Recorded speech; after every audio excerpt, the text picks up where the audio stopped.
A magnitude 3.3 earthquake occurred.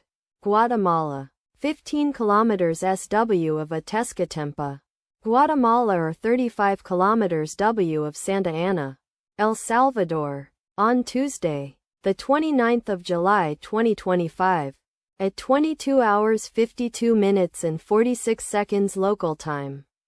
The quake had a depth of 7 kilometers and was not felt, or at least not reported so.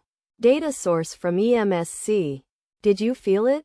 Let us pray. May the earthquake that occurred not affect our brothers and sisters there.